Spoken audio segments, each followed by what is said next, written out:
How do you feel? I'm feel. Good. I'm very feel. How you feel? I'm feel. I'm very feel. How do you feel? I'm feel. I'm very feel. You feel? Yes, I'm feel. I'm very, very feel.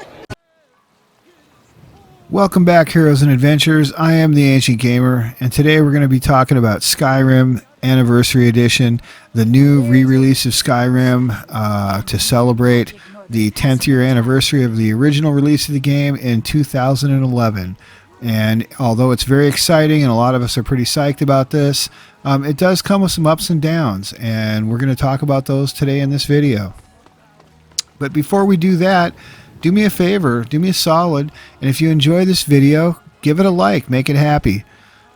Sub up to my channel, it feels good, and remember to ring the bell for notifications because that feels even better. So I think it's fair to say that how excited you are about Skyrim Anniversary Edition probably comes down to whether or not you play on PC or console. If you play on console, then you have a hope of preserving the game, or at least the save file in the load order that you're currently playing with, and coming out of this relatively unscathed. If you're playing on PC, it's a little more complicated than that.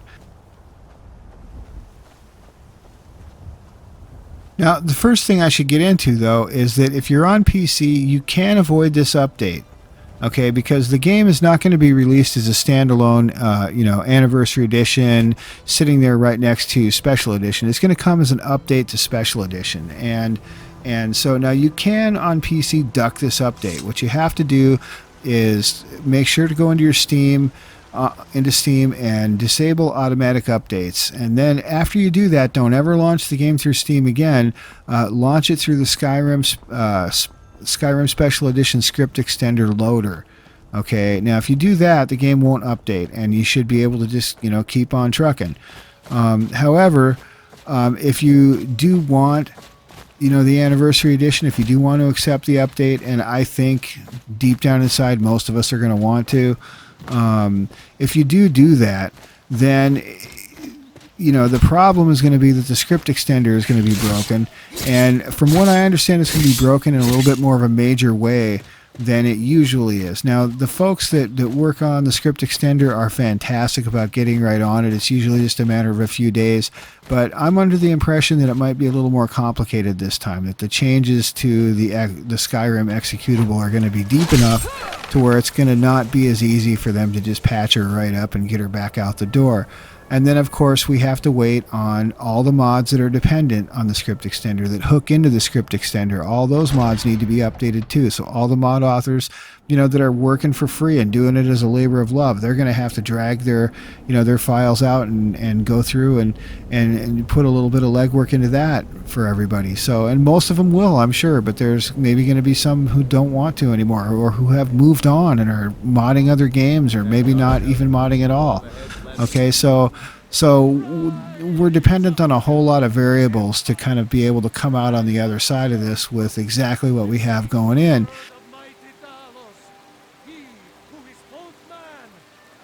On console, it would seem to be a lot smoother, but on the other hand, too, it might not be. I mean, we don't really know just how extensive these visual upgrades are going to be. And if they're very extensive, it could be that the mods that we're currently using on console no longer look good because, well, for example, they're going to change lighting a lot, and they're going to enhance lighting. Well, what if you're using L-Flex or other lighting mods? They may not interact as well. They weren't built for this new game, so they may not interact as well, and they might look like shit. You might not want to use them, which is going to mean then that you're pulling mods out of a load order that's been built on a save file, and if you've modded a lot of Bethesda games, that's almost always bad news.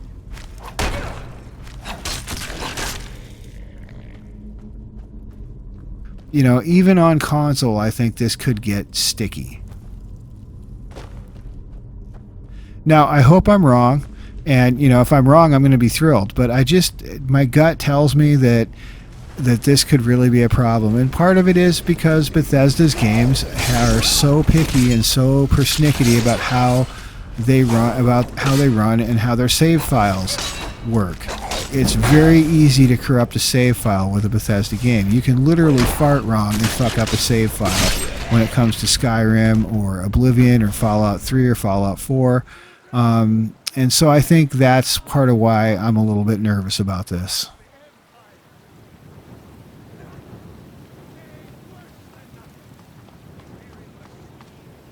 So what do I recommend? What am I going to do?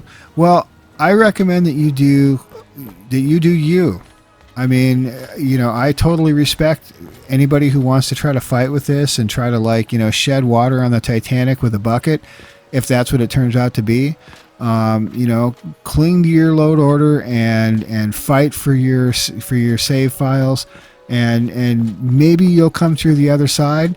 But for me, what I'm personally going to do is I'm just going to start over on console and on PC. On PC, I might do a small little load order just so that I can take screenshots and get some footage for making videos and things like that. But in terms of a heavy-duty, intensive rebuild of Skyrim, you know, I'm going to wait until the script extender stabilizes and the updates stop coming every time I turn around. And so I'll wait a few months before I really dive in and try to do like my ultimate, you know, Skyrim PC build. On console, I'm probably going to just see how things go and see what happens with other people and their experiences modding.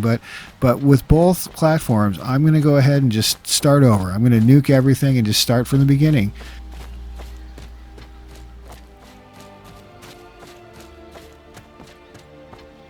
It'll kind of suck, but then again, it's Skyrim. You know, I love to play Skyrim. I'll probably be playing Skyrim in 10 years, and so you know, this is a game where I am willing to start over. I have a feeling we're going to end up with a better, more stable platform for modding out of this new Anniversary Edition. And the reason I say that is because if you think back to the original Skyrim release and all the mods that were out there for it, and there were a lot of people that weren't real excited to go to Special Edition, but it turns out Special Edition was a more stable platform for modding on, and ultimately it was a better deal for those of us who enjoy modding our game, because we were given, we have a little more freedom, a little higher ceiling to shoot for with Special Edition. I'm hoping it's going to be the same thing with Anniversary Edition.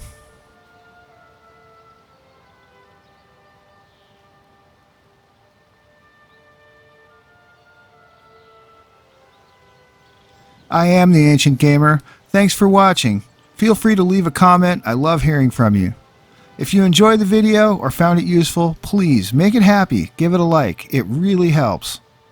Looking for more of a long-term commitment? Subscribe to the Ancient Gamer channel and ring the bell. It feels good.